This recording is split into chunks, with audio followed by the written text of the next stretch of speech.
questions, issues raised, and contributions made by MPs, and the responses that were given by the resource persons during the debate and discussions are all summarized below. A. Members of Parliament, both at the regional and national levels, are the representatives and voice of the people. They have direct contacts with the people and are in a better position to identify their problems and transmit them to the relevant authorities for the requisite solutions. Parliamentarians are equipped with the mechanisms to address problems and challenges of the people they represent through legislation, oversight functions, and budgetary allocation for infrastructural development and service delivery. B. A security crisis resulting in deaths and property destructions as a result of transhumance and conflict between herdsmen and farmers is more of a socio-economic issue than acts of terrorism. There is no political agenda between the protagonists in the conflict, but terrorist activities are invariably underpinned with political motives. The terrorist acts being perpetrated under the guise of transhumance are basically security issues compounded by failure of the state and its relevant organs responsible for the maintenance of peace, law, and order. C. The herdsman-farmer deadly conflict is further fueled by the dangerous proliferation of small arms and light weapons. The belief is that these arms are finding their way into the sub-region from neighboring countries in the Maghreb and countries across the Sahara. These small arms and light weapons are falling in the hands of bandits, kidnappers, criminals, and other terrorists who are using it to carry out criminal activities that are sometimes blamed on herdsmen. D. The existing laws and legal frameworks are not properly implemented. D. The existing laws and legal frameworks are not properly implemented. The ECOWAS Commission has promulgated a series of laws and legal instruments guiding the movement of livestock between and across our borders, including the requirement of acquisition of transhuman certificates for the free and unhindered movement of animals in the region. These regulations have not been implemented by many countries because they are not in conformity with the realities in the member states. The ECOWAS Commission has thus submitted a proposal to revise some of the provisions in the regulation. E. The rearing of animals and transhumans is a complex social and traditional practice that is intricately linked with the culture, tradition, and livelihood existence of the herdsmen.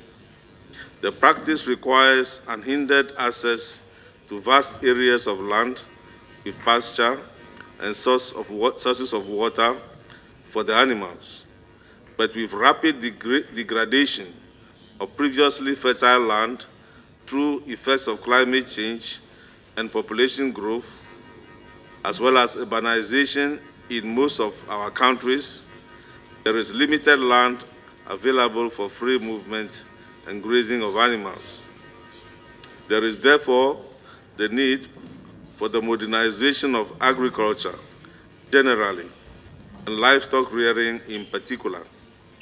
To facilitate such modernization, governments should invest in providing all the basic and necessary infrastructure and services to ensure a sedentary and viable living for the herdsmen. Modern infrastructure will enhance the exploitation of the potentials of livestock and other agricultural produce through value addition, making them competitive in national, regional, and international markets. I move to the conclusion and the recommendations. That is 14. The MPs interacted with the resource persons and extensively debated the issues raised in all the presentations. The consensus was that transhumance and the conflict between herdsmen and farmers is a very complex and intricate issue, and its effect has been compounded by the penetration of bandits, criminals, kidnappers, and terrorists who have access to small arms and light weapons, which they use to carry out deadly criminal activities. 15. MPs also agreed that transhumance is a socio-economic activity which is still rooted in its traditional way of raising animals by constantly moving with the animals in search of pastures and watering points. This practice is no longer sustainable because of limited available grazing land and watering points, caused in part by the effects of climate change and population growth, as well as rapid urbanization in all our countries. The result is that herdsmen encroach on farmland of farmers, destroying their crops, which in many cases leads to conflicts, sometimes with deadly results. 16. It is therefore the view of the members of the ECOWAS Parliament that this problem of transhumance and conflict of herdsmen and farmers needs collaborative actions of all stakeholders, including national governments, regional organizations like the ECOWAS Commission, regional and national legislative assemblies, farmer and livestock organizations, private sector, civil society, and organizations and farmers and herdsmen themselves. 17. In view of the above, the members of the ECOWAS Parliament are proposing these specific recommendations to the relevant institutions. A, that is the recommendations to national governments. 1. Governments should formulate and implement policies to modernize agricultural production and productivity, veterinary services, and access to markets with proper prices for their produce. 2.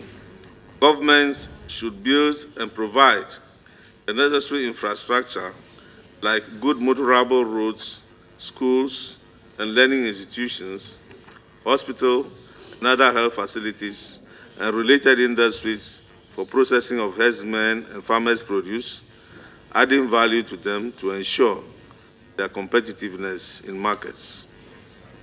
3. Governments should provide land area for growing of pastures, for animal grazing, and establishment of ranges for more efficient and scientific rearing of livestock. 4. The encouragement of herdsmen to commercialize livestock production, breeding for milk and meat production, to generate income for their socio-economic development. This will be preventing overstocking of animals in limited land areas, as they will be regularly culled and sold, while the younger ones are raised for eventual milk or meat production. Then I move to the recommendations to the ECOWAS Commission. 1. Implementation of regional regulations and frameworks that govern the movement of livestock across borders of various countries in the region. These include phytosanitary controls, vaccination requirements, surveillance and monitoring of diseases and pest outbreaks, marketing policies, and pricing regulations. 2. Rollover of successful initiatives from one member country to the other, like Liberia's One Health program, whereby its positive outcomes be copied and implemented in other member states. 3. Work with member states to control and prevent the proliferation of small arms and light weapons in the region. 4. Establishment of strategic surveillance centers to monitor conflicts of herdsmen and farmers and other community disagreements and flashpoints that can escalate into deadly conflicts. 5. Effectively implement the various treaties and protocols on the free movement of peoples, goods, and services within our sub-region and facilitate efficient trade in animal and agricultural produce and related resources. I now come to the recommendations for ECOWAS and national parliaments. That is ECOWAS Parliament and national parliaments. 1. Regional and national parliaments to enact robust legislation to address the negative impacts of transhumance by supporting policies of national governments for modernization of agriculture and livestock production and the provision of requisite infrastructure to facilitate socioeconomic development. 2. Parliamentarians to effectively utilize other legislative functions of budget allocation and oversight functions to ensure that the right policies and programs on transhumance and agricultural development are adequately funded and ensure their effective implementation through regular monitoring and supervision.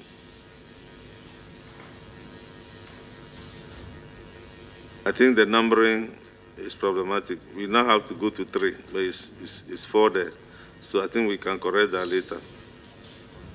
So 3, parliamentarians to organize together with government agencies sensitization and dialogue between herdsmen and farmers and other stakeholders to come up with solutions to the problems that affect them.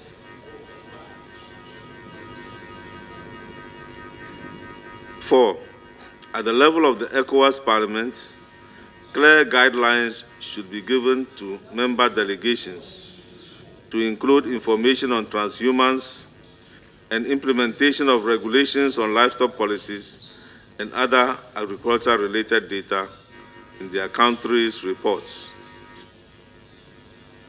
So we move to 5 and then 6.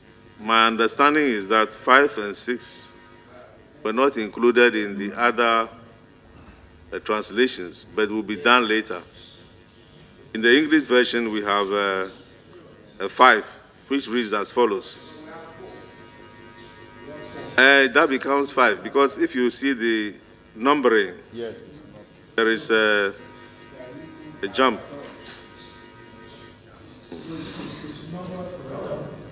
It's not correct. It's not correct. You see 2 to 4 instead of 3. No 3 there. Yeah. Anyway, that will be done later, I suppose. Okay. So let me continue. ECOWAS Parliament to work with the ECOWAS Commission to develop a model law on transhumance, which will facilitate harmonization of national legislation and mechanism on transhumance. Then 6. ECOWAS Parliament and ECOWAS Commission to embark on the process of reviewing ECOWAS decisions and regulations related to transhumance in order to adapt them to present circumstances, considering current security challenges in the region. This process should include a scientific colloquium and a forum of stakeholders, mainly farmers and herdsmen, before any meaningful political decision on the issue will be arrived at. And we have 18. The plenary of the ECOWAS Parliament should ensure that the issues raised in this report and the recommendations outlined after its adoption by the plenary should be followed up by the administration. The administration should liaise with the ECOWAS Commission and work with them to ensure the member states and the national legislatures are properly engaged to work with the ECOWAS Parliament to implement the aforesaid recommendations done in Monrovia on this day of Saturday, 14th September 2019. I thank you, Mr. Speaker.